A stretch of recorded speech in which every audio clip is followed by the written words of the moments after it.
gente! Esse é mais um episódio da Loucura no Sofá da Sala, um podcast sobre loucura, saúde mental, outras teorias, cotidiano e tudo que há de bom.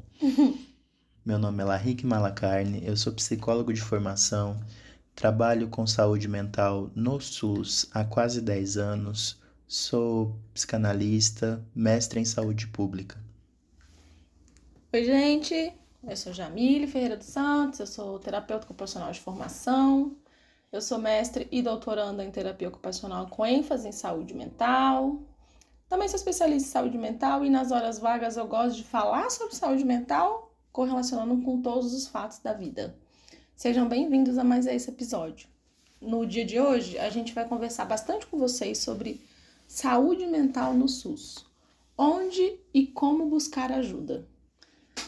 Gente, tá rolando aí na internet um meme, assim, que de fato ganhou as redes, né? Fugiu do CAPS, do jeito que o CAPS gosta, né? Assim, são brincadeiras com a sigla CAPS, que quer dizer, né, Centro de Atenção Psicossocial. E aí a gente quis, assim, vir conversar com essa brincadeira e contar para vocês como foi que surgiu o CAPS e como ele pode nos ajudar, né, em momentos difíceis, quando a gente está sofrendo, onde e como buscar ajuda. E a importância dele, né? É uma vitória histórica a gente poder ter um dispositivo de cuidado em saúde mental em território nacional como uma política pública instituída legalmente. Vamos começar do começo? Vamos. O Sistema Único de Saúde, ele é uma conquista histórica. Ele é um sistema que propõe a saúde como um direito de todos e dever do Estado. E nasce a partir de uma série de lutas que ficaram cravadas na nossa Constituição de 1988. A gente vai pincelar um pouquinho essas lutas, mas convém contar para vocês, assim, que historicamente no Brasil, a saúde nem sempre foi um direito. Lá em 1500, 1600, 1700, 1800, 1900, vocês acham que quem tinha direito de acessar a saúde? Quem conseguia acessar a figura do médico, né? A gente fala do SUS, mas a gente também fala de movimento social, né? Que é em busca de direitos básicos. Então, se a gente está falando de em busca de direitos básicos, a gente não precisa falar só de especialista, a gente pode falar de clínico geral. Quem tinha acesso a clínico geral no Brasil até 1980? Era quem podia pagar. Era só quem estava inserido no INAMPS, que é o antigo INSS, porque aí a via de pagamento referente ao cuidado prestado passava pelo INAMPS, e quem podia de fato custear aquilo pela via que a gente chama hoje da rede particular. Era isso, gente, sim. Até 1900 mais ou menos, só tinha acesso a cuidado médico quem podia pagar. Todas as outras pessoas iam recorrer, né, a outras facetas do cuidado, né? Mas instituído como política pública vigente naquele período, a gente pode usar como um exemplo grande e que até hoje em muitos municípios se apresenta como principal espaço de cuidado, é que o repasse mudou, são as Santa Casas de Misericórdia. Então, quem não estava legalmente, formalmente instituído num trabalho via INAMPS, quem não podia pagar, porque não tinha dinheiro para custear, dependia da caridade das casas de misericórdia. Então, esse é um movimento, a gente está falando de movimento sócio-histórico, que é rompido a partir da luta dos movimentos sociais que se indignam com isso e falam, gente, não, peraí, não dá pra gente sustentar uma sociedade em que só acessa a saúde e direitos básicos de saúde quem trabalha formalmente, porque a gente tem uma grande camada de população no Brasil que trabalha na via informal. Haja visto o trabalho das empregadas domésticas que só foram regulamentadas e regularizadas há pouquíssimo tempo atrás. A gente já era nascido. Então a gente está falando de um corpo de trabalho, antigamente, de uma minoria que tinha vínculo formal e podia ter acesso à saúde, enquanto uma grande massa tinha trabalhos informais e não podia acessar. Ó, sendo bem sucinto, então, vamos lá. Assim, até mais ou menos 1900, só existiam duas opções. Ou você tinha dinheiro para pagar, ou você não acessava. E aí você ia procurar outras formas de aliviar a dor e o sofrimento. A partir de 1900, mais ou menos ali 1929, com o advento assim de uma discussão de uma sociedade industrial, dos direitos trabalhistas, Uhum. quem tinha um vínculo formal de trabalho começa a fazer as caixinhas de saúde, né, que eram contribuições descontadas no salário desses trabalhadores que permitiam que eles acessassem a saúde. E aí vai sendo montado um sistema de saúde do trabalhador, né? Então, tinha carteira assinada acessava a saúde do trabalhador. Quem podia pagar acessava a saúde privada. Mas quem não tinha como pagar e não tinha carteira assinada, ainda ficava numa espécie de vazio assistencial ou era assistido pelas Santas Casas de Misericórdia, pelas iniciativas assim caritativas, filantrópicas, Uhum. de um cuidado dispensado a partir da caridade. Né? E é curioso destacar assim que quem não tinha vínculo formal de trabalho era esse o termo que se utilizava. Ah, fulano é indigente. Indigente porque não tem vínculo de trabalho formal, não tem como pagar e está ali, né, pela via caritativa. Uhum. Então, quando a gente traz esse breve histórico, a gente não vai se aprofundar, só falar sobre a história do SUS já é um outro episódio, né? Assim, dá para falar Um muito, podcast um inteiro. podcast inteiro só para falar sobre a história de saúde pública no Brasil, né? A instituição do SUS. Mas eu acho que sem esse histórico a gente não consegue contar para vocês da reforma psiquiátrica. Por quê? Nesse movimento de constituição do SUS, existiu um movimento a posteriori, que a gente chama de movimento da reforma sanitária no Brasil. E essa reforma sanitária, ela acontece ao mesmo tempo que a reforma psiquiátrica. Então, por que, que a reforma psiquiátrica ela é uma política pública tão sólida, com todos os seus desafios no cotidiano, mas ela é uma epistemologia consolidada, é uma mudança de paradigma de cuidado que se consolidou nos últimos 30 anos. Então, a gente não consegue falar sobre reforma psiquiátrica se a gente não lembrar que, ao mesmo tempo, aconteceu no Brasil a reforma sanitária, e a reforma sanitária estava nesse movimento com o SUS. E aí, de onde que vem a reforma psiquiátrica para a gente poder começar a falar sobre o nosso campo mesmo? A reforma psiquiátrica brasileira, ela é muito, se a gente não puder falar assim, totalmente baseada na reforma psiquiátrica italiana. Então, um dos precursores da reforma psiquiátrica italiana foi o Franco Basaglia, um psiquiatra. Inclusive, ele era muito fã do Frantz Fanon. A gente só veio descobrir isso muito recentemente, que para poder pensar e produzir, ele se baseou muito nos estudos que ele fez sobre o Frantz Fanon, mas pra gente aqui no Brasil chegou muito o Franco Basaglia, que foi uma pessoa muito importante, que fez visitas, vamos chamar de visita técnica, né? A vários hospitais psiquiátricos aqui no Brasil e que conseguiu, enquanto tudo isso foi acontecendo, gente, tudo acontecia meio ao mesmo tempo. A reforma sanitária, os estudantes que saíam das universidades iam para os hospitais psiquiátricos e se indignavam com o que estava acontecendo.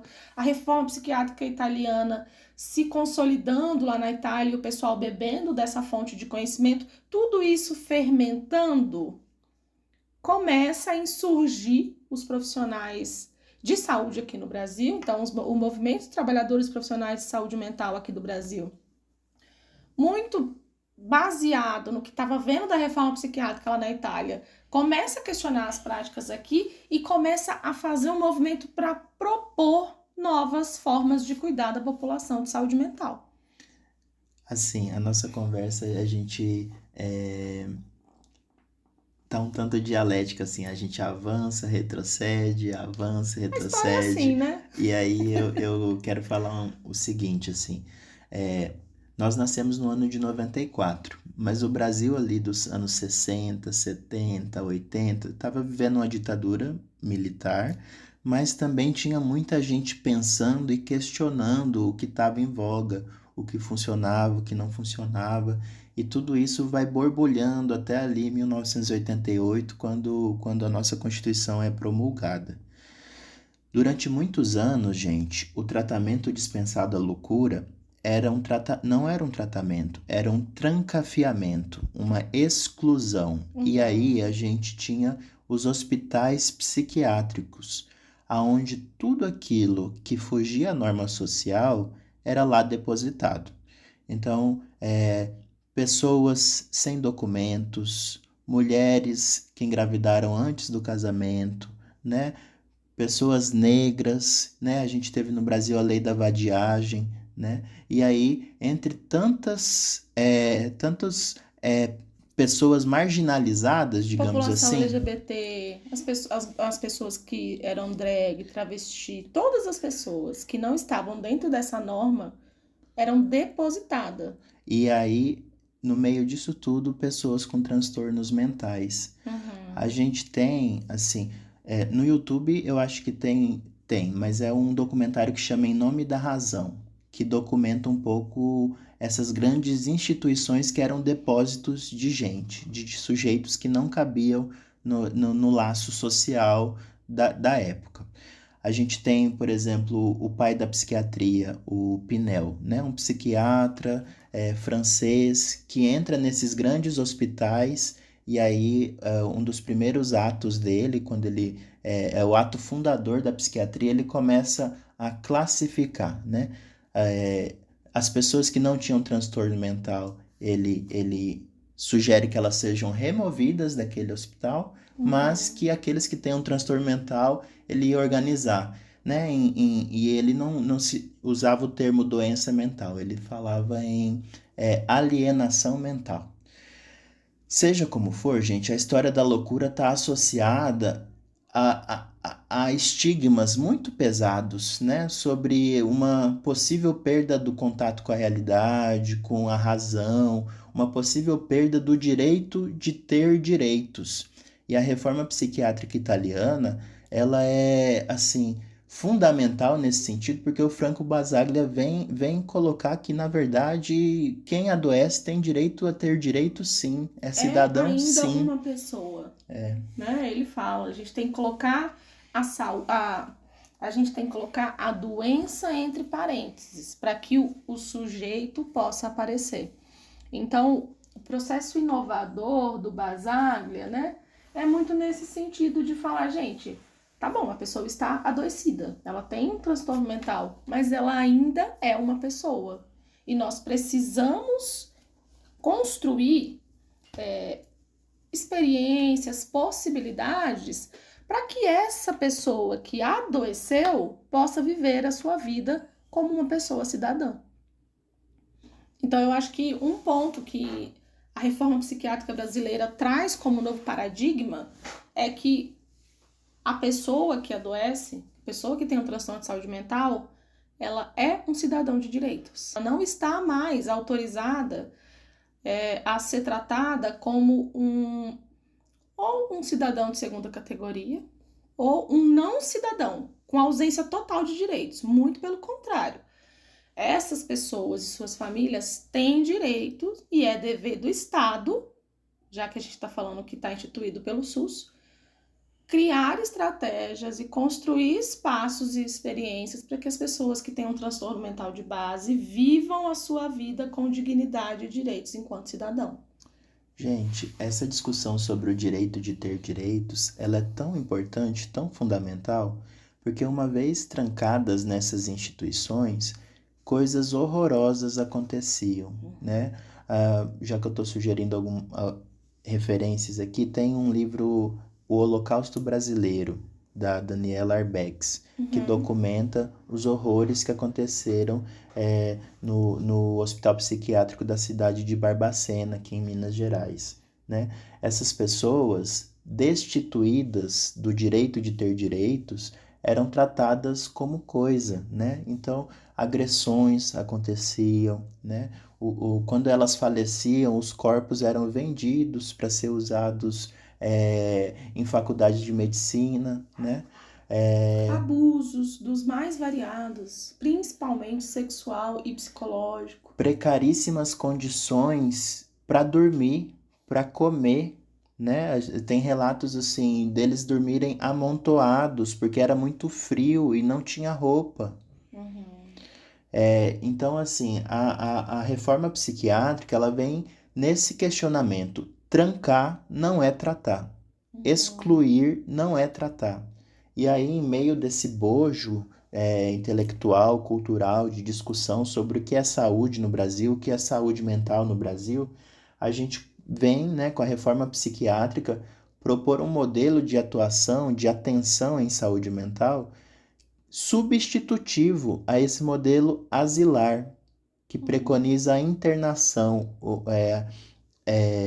como forma de resposta ao sofrimento. Mas não sem luta, né? Assim, que eu sempre acho interessante a gente refletir o tanto que demorou para a lei Paulo Delgado ser aprovada. Foram 11 anos de uma lei rodando, ajuste a lei rodando, para a gente poder ter a reforma psiquiátrica brasileira como uma lei instituída no Brasil, que, se eu não me engano, é do ano de 2001. Só para vocês terem noção dessa morosidade que a Jamile está falando, essas discussões começam em 1970. Em 88 é publicada a nossa Constituição, que cria inclusive o Sistema Único de Saúde. Mas a lei da reforma psiquiátrica, ela só foi lançada no Brasil em 2001. E nessa lei, né, assim, é uma lei fundamental para a gente, que ela estabelece lá que o tratamento, a pessoa que apresentou um sofrimento psíquico, algum adoecimento, é feito sem discriminação, né? Garantindo o direito à cidadania. E é uma forma de cuidado que preserva a dignidade humana. E aí a gente vai ter assim a construção de toda uma rede que se propõe substitutiva ao hospital. O que isso quer dizer? Que a proposta é a criação de uma rede de saúde mental territorializada, perto da vida das pessoas, do território, que cuide das pessoas antes que elas venham a apresentar um sofrimento tão intenso que precisaria de uma hospitalização. Então, é um modelo de saúde no território que ofereça cuidados em saúde mental desde a atenção básica, né? E que prescindam da internação como uma forma de cuidado em saúde mental. Porque, via de regra, assim, a internação ela pode ser substituída por outras coisas. E ela é custosa para o Estado. Ela é cara, né, assim. Nessa nova configuração, depois da reforma psiquiátrica, a atenção primária em saúde é a porta de entrada para todos os níveis de cuidado, inclusive para a saúde mental. Então, parte-se da compreensão de que o cuidado às pessoas que têm um transtorno mental grave será realizado na atenção primária à saúde, através da equipe de saúde mental, e que quando for preciso, no momento de crise, de desorganização, ela passe pelo CAPS e, em última instância, nos CAPS 3. Então, a atenção primária ela é ordenadora do cuidado. Ainda que a pessoa esteja em crise sendo cuidada no CAPS, o CAPS se remete à atenção primária para continuar construindo esse caso. Quando a pessoa saiu da crise e volta para sua rotina, a atenção primária retoma os cuidados e o CAPS fica na retaguarda se necessário for. Essa é a ideia. A gente está falando só a nível de instituições de saúde. A gente não está falando do CRAS, do CREAS, a gente não está falando das oficinas, a gente não está falando de outros espaços. A gente está organizando puramente nas instituições de saúde. É interessante isso, porque apesar da lei da reforma psiquiátrica ser de 2001, a lei da rede de atenção psicossocial é de 2011. Então, olha como as coisas têm seu próprio tempo, né? O que é a rede de atenção psicossocial? É a proposta de diferentes serviços que possam ofertar cuidado em saúde mental, né? E responder essa pergunta: o que a gente faz com adoecimento psíquico? Como tratar os piores momentos da crise psiquiátrica?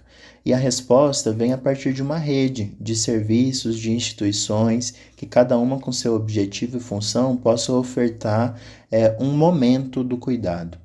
Então, vamos lá, brincando com esse percurso na rede de atenção psicossocial, né? Isso é a política atual de saúde mental no Brasil. Ela tem sido atacada desde 2015 e a gente vai falar sobre isso, mas funciona assim.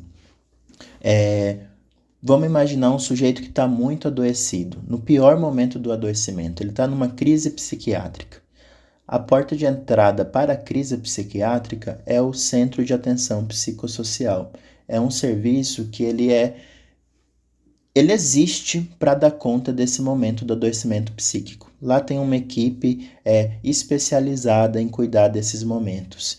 E o CAPS, existem vários tipos de CAPS. Tem o CAPS álcool e drogas, o CAPS infantil, o CAPS adulto, né? E a gente tem, dentro dessas classificações que dizem do público, o CAPS tipo 1, tipo 2, tipo 3 e hoje em dia o tipo 4. Essas numerações, gente, elas só querem dizer sobre é uma quase uma questão assim orçamentária e de populacional. O CAPS tipo 1, ele é um CAPS menor, né? Tem uma equipe reduzida, recebe um aporte menor do Ministério da Saúde e ele funciona geralmente de 8 da manhã até as 17. Assim também funciona o tipo 2, mas já tem uma equipe um pouco maior, recebe um aporte maior do Ministério da Saúde. Quando a gente entra no CAPS tipo 3, a gente já está falando de um serviço que funciona 24 horas por dia, recebe maior volume de recurso financeiro e todos os dias, né, vai ter alguém lá de plantão para receber esses momentos de crise psiquiátrica. E aí, assim, a gente é mais recente a figura do CAPS 4. O CAPS 4 é quase um CAPS 3 ampliado, né? Com o dobro de equipe. E aí, assim, não só o CAPS compõe a rede de atenção psicossocial, a gente tem as unidades básicas de saúde, a gente tem leitos em hospital geral, a gente tem o SAMU, a gente tem os centros de especialidades, os ambulatórios de saúde mental. Uma coisa que eu acho que é importante as pessoas saberem, que não é muito comum essa informação, é por que uma cidade teria CAPS 1 ou não, CAPS 2 ou não. E aí eu acho que isso vai na direção do que você estava contando, né? Que assim, o CAPS 1, CAPS 2, CAPS 3, CAPS 4, ele tem a ver com a questão orçamentária, o tanto de orçamento que recebe da União, tem a ver o número de profissionais, mas tem a ver fundamentalmente com a quantidade de habitantes adscritos. Então, quando a gente pensa no CAPS 1, um CAPS 1 ele é para um território de 15 mil a 70 mil habitantes. Então, vamos supor que um município pequeno com 20 mil habitantes precise de um serviço de saúde mental. Tá lá pensando em abrir um CAPS, vai pleitear com o Ministério da Saúde. Para esse município pequeno, o CAPS vai ser do tipo 1, que trabalha das 8 às 17, com uma equipe variada que normalmente se organiza com um psiquiatra, enfermeiros e técnicos de enfermagem, psicólogo, assistente social, terapeuta ocupacional e às vezes pode ser que aquele território tenha particularidades que permitem outros profissionais. Mas, via de regra, além desses profissionais de nível superior, também tem os oficineiros, que não necessariamente vão ser de nível superior, mas que pode sim ter profissional que é oficineiro, que é de nível superior. O CAPS 2, ele geralmente se organiza a partir de 70 mil habitantes. Então, municípios ou cidades que tenham mais de 70 mil habitantes podem ter um CAPS 2. O CAPS 3 são para cidades acima de 150 mil habitantes. Então, quando a gente pensa numa cidade grande para CAPS, a gente pensa que tem que ter mais de 150 mil habitantes para a gente pensar num CAPS 3, que diferente de um CAPS 1 e CAPS 2, ele pode funcionar 24 horas em regime de plantão, com essa capacidade técnica de profissionais mais ampliadas. O CAPS 4, ele é uma nova tecnologia que foi criada aí nos últimos anos, e se eu não me engano aqui em Belo Horizonte, de onde a gente fala, tem o CAPS AD4, justamente pelo repasse, pelo número de população, Mas também, e aí quem estiver ouvindo e quiser nos corrigir, quiser complementar, fiquem à vontade, essa é a minha compreensão dos fatos. Mas também pela população daquele território. Então, em Belo Horizonte, nós temos um CAPS 4 AD, e se eu não me engano, ele está localizado numa regional que tem um perfil de público que tem muito público AD, tá? E aí também não falei do CAPS-I. O CAPS-I, ele é um centro de atenção psicossocial para infâncias e adolescentes. E aí ele vai funcionar nesse regime de população a partir de onde ele está adscrito. Só para vocês terem uma ideia da materialidade disso, aqui em Belo Horizonte, que é uma cidade grande com um número de habitantes, nem vou saber falar para vocês, nós temos 3 CAPs infantis. Os 3 CAPs infantis são CAPs 3 e o mais recente ele está sendo municipalizado. Depois a gente pode conversar sobre isso com vocês. Mas percebam, é uma capital, tem um número muito grande de população e a demanda desse território demanda que tenham 3 CAPs infantis. Gente, o SUS, ele é. A gente pode até gravar um episódio só sobre o SUS, porque realmente o conteúdo é imenso, sim. Mas ele é custeado pelas 3 esferas de governo, né? Municipal, estadual, federal. Quando o município do interior começa lá, né, pela figura do prefeito, o secretário de saúde, a pensar em implantar um CAPS, ele vai ter que conversar com essas 2 esferas de governo, né, o estado, o nível federal, e aí o nível federal vai perguntar para ele assim, ok, bacana, quantos habitantes vocês têm? Né, nós temos 25 mil habitantes. Com 25 mil habitantes, o que é esperado, o que é previsto e o dispositivo que consegue responder essa demanda é o CAPS de número 1, né? A gente vai fazer aqui a nossa pactuação, vamos começar a mandar o recurso para um CAPS 1 no seu município.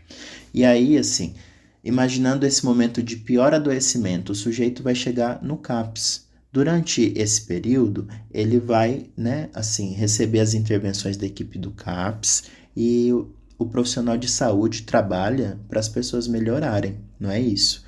E aí, assim, com o decorrer do tratamento, esse pior momento do sofrimento mental, psíquico, melhora, passa, cessa.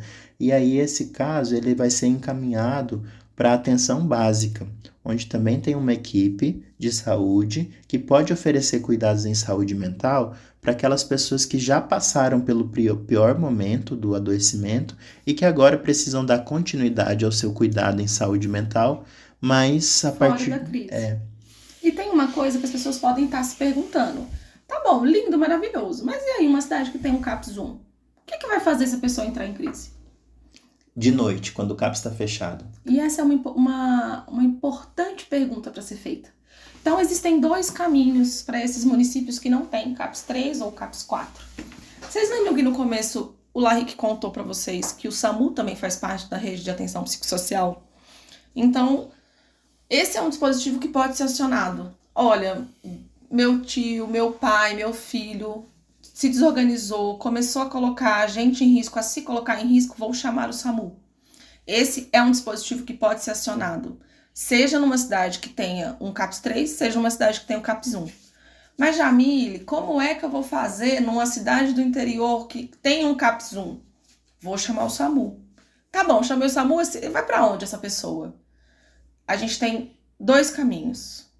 Ou essa pessoa vai para um leito de hospital geral, que é reservado para momentos de agudização do caso, ou às vezes a pessoa vai para a UPA, que é a unidade de pronto atendimento, que tem ali os profissionais e que pode ter uma equipe que vá fazer ali momentaneamente, de hoje para amanhã, esse tipo de cuidado. Porque vamos supor que a pessoa desorganizou no sábado. Então ela vai ficar sob os cuidados do dispositivo que tiver disponível ali até segunda.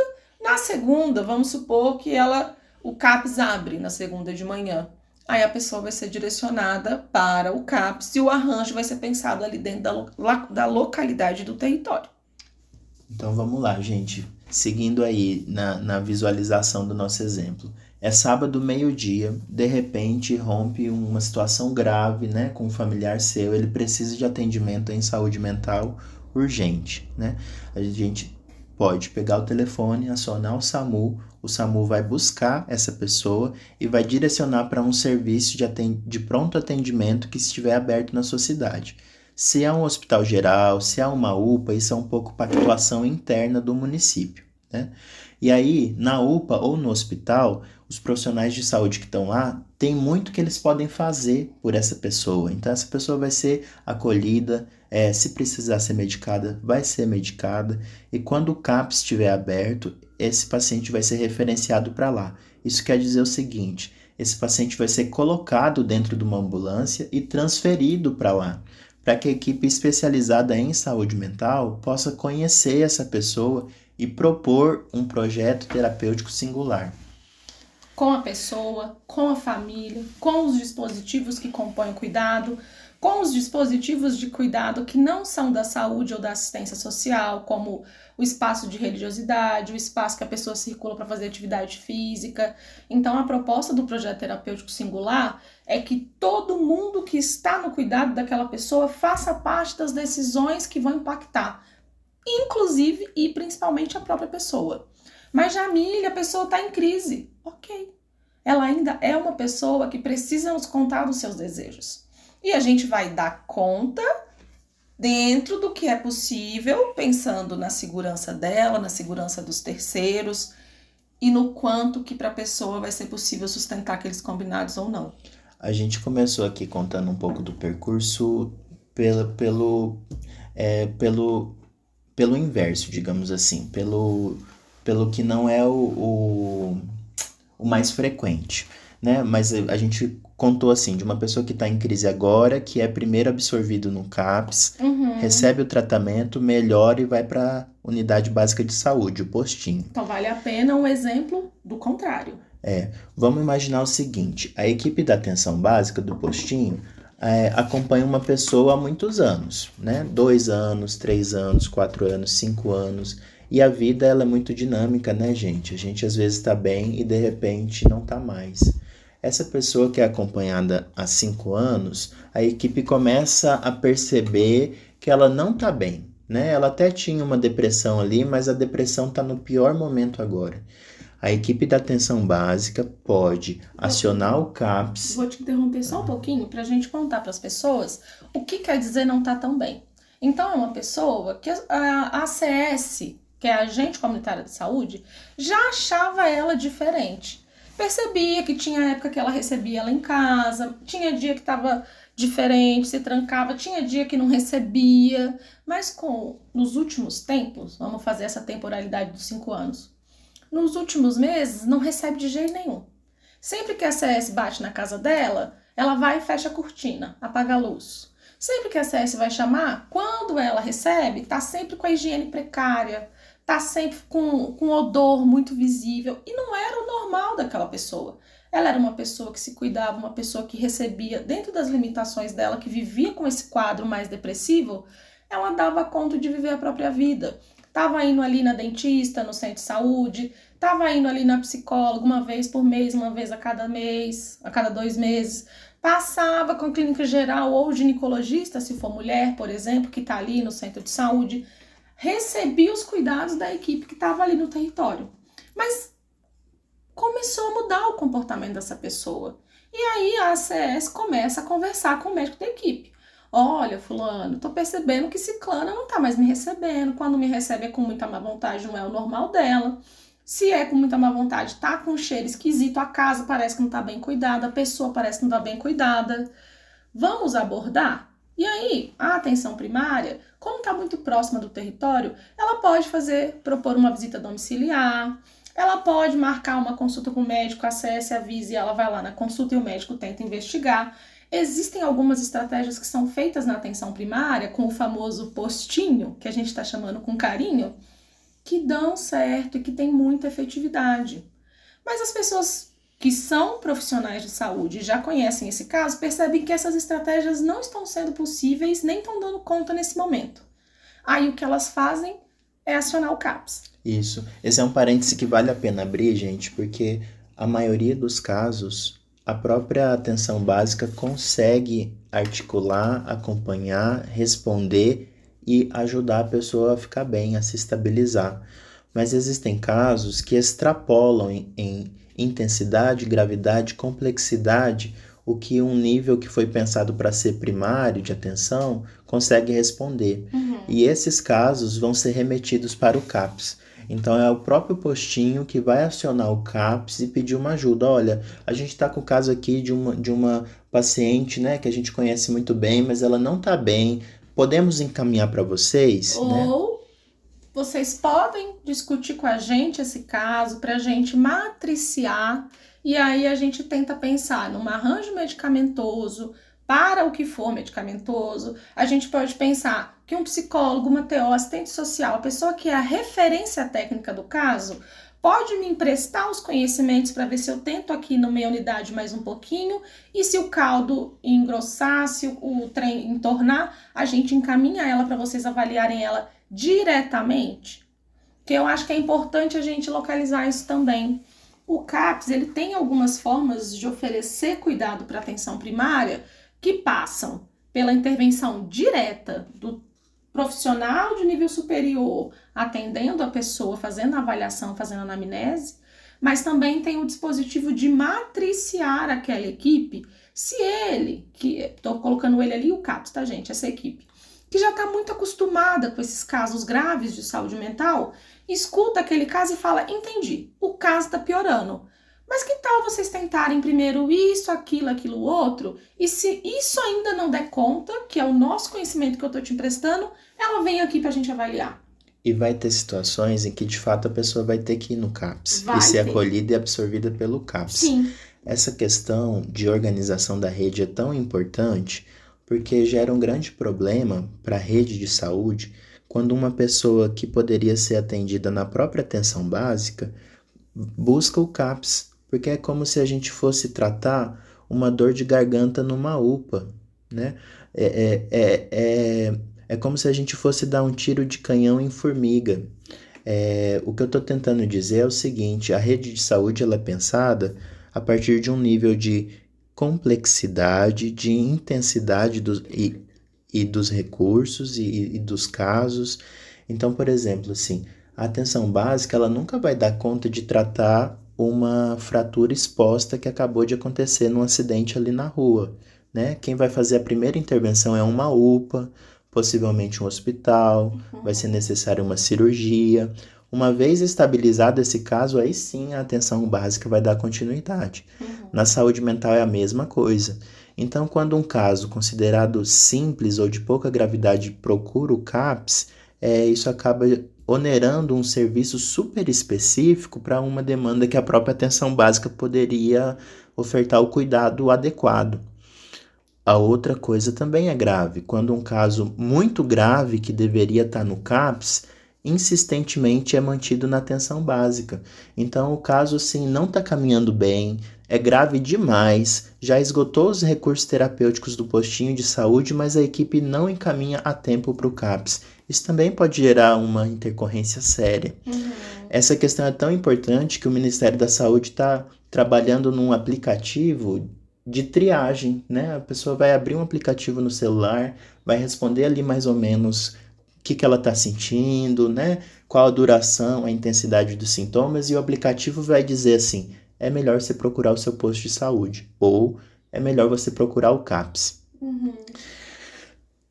Nós falamos sobre tudo isso e reparem, em momento nenhum a gente falou de hospital psiquiátrico ou de internação.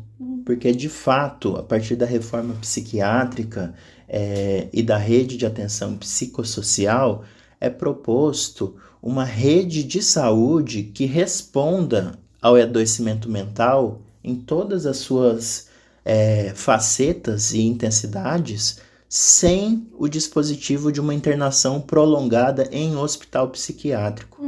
Porque quando as pessoas eram internadas, gente, elas eram arrancadas do seu contexto, levadas para um hospital que geralmente era longe da cidade, ficavam ali por um tempo, né?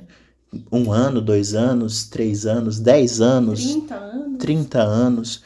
Mas isso, quando elas saíam de lá, elas voltavam para a mesma casa, para o mesmo contexto, para as mesmas relações. Então, não era efetivo. E hoje em dia, esses movimentos políticos pró-retorno de hospital psiquiátrico, isso também é um fenômeno do nosso tempo. Então, a gente está contando da nossa experiência até aqui.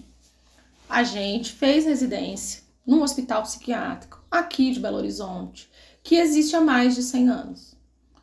A nossa experiência naquele espaço era de uma gestão daquele momento que propunha a tratar e dar alta o quanto antes. Internações breves, né? Internações breves, porque muitos municípios do interior de Minas Gerais não têm uma rede de saúde estruturada e os que têm não são redes de saúde sólidas.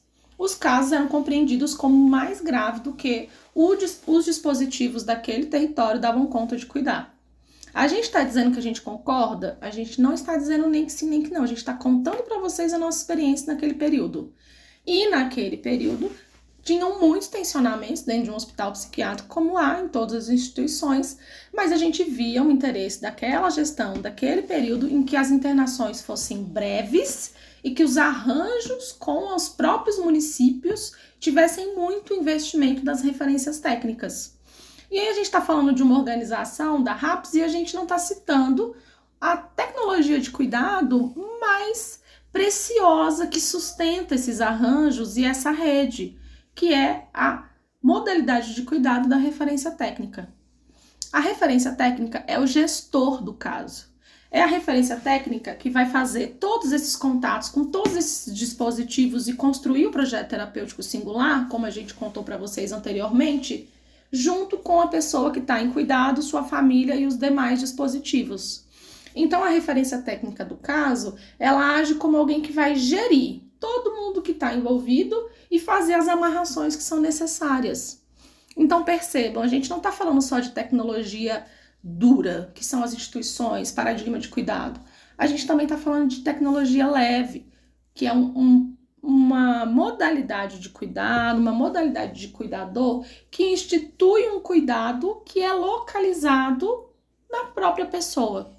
Ela faz parte das decisões. As decisões não são unilaterais, tomadas por um profissional de saúde que sabe, que detém o saber, e o usuário, o paciente, aceita pacientemente. Não.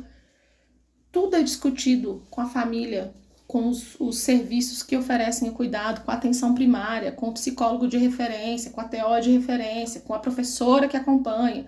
Tudo é construído com essa pessoa. Então, a gente tem uma organização institucional, política, a gente tem uma organização de recursos e a gente tem uma organização de equipes para dar conta dessa nova forma de cuidar desde a reforma psiquiátrica instituída. Gente, o que temos hoje é fruto de muita luta. Por isso a gente precisa preservar a dimensão política da saúde pública, da saúde mental pública, porque não foi conquistado da noite para o dia, não foi conquistado sem esforço.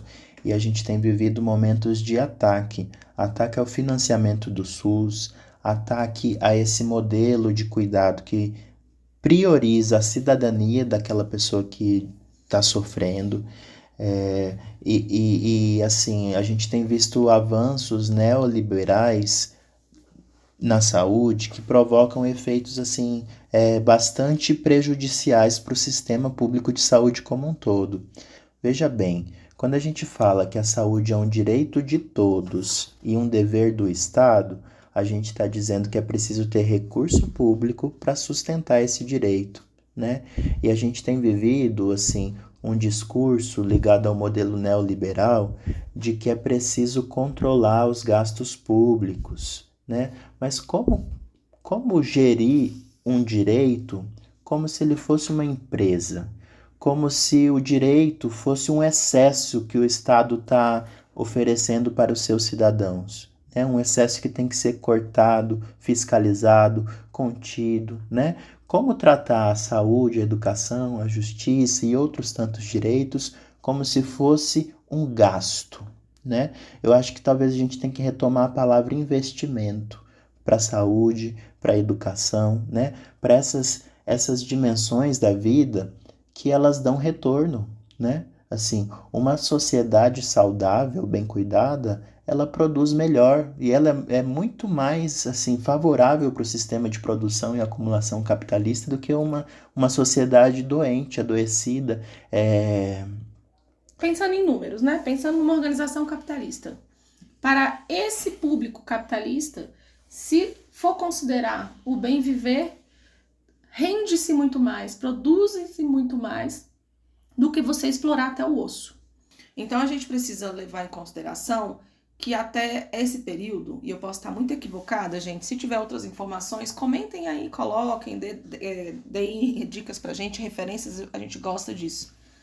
Mas a minha experiência como trabalhadora e também estudiosa do tema, em 2016, pós-impeachment da Dilma, começou a ter emendas e PECs. A gente teve a PEC da morte de 2016, que limita os gastos públicos. Mas isso é de gasto público, teto orçamentário para a saúde no geral. Então, o que estava acontecendo nesse período? Começaram a vir leis e decretos que deixam o CAPS deixa de ser substitutivo. Ele passa a ser mais um espaço de cuidado paralelo às instituições hospitalocêntricas. Porque de 2001 até 2016, a gente tinha um grande investimento da União, do Estado, dos municípios, para que os casos de crise em saúde mental fossem cuidados em 2 espaços. A gente oferecia cuidado para a crise em hospitais gerais com reserva de leitos para crise psiquiátrica e nos CAPs 3. A partir do ano de 2016, a gente começa a ter um desinvestimento nesses setores e começa a ter novos investimentos em hospitais psiquiátricos em todo o território nacional, que já estava praticamente fechado. Mas essa é só a nossa forma de ver o mundo, né? Nem todo mundo vai concordar com a gente, inclusive nem todo mundo vai achar que a gente está trazendo coisas relevantes aqui. O que eu acho que é importante a gente não perder de vista é que a saúde mental está para o SUS como o SUS está para a saúde mental. Quando a gente faz meme de fugir do CAPS, eu acho que a gente também está contando para as outras pessoas que essas pessoas podem ir e vir. E que bom que elas podem. Do CAPS dá para fugir, gente. Do hospital não dava, não. É mais difícil. O burro era muito alto, né? Então eu acho que para a nossa conversa de hoje, a gente tentou contar um breve histórico da saúde pública no Brasil. A gente tentou contar para vocês da reforma psiquiátrica e como o tratamento antigo para loucura era médico e hospitalocêntrico centrado.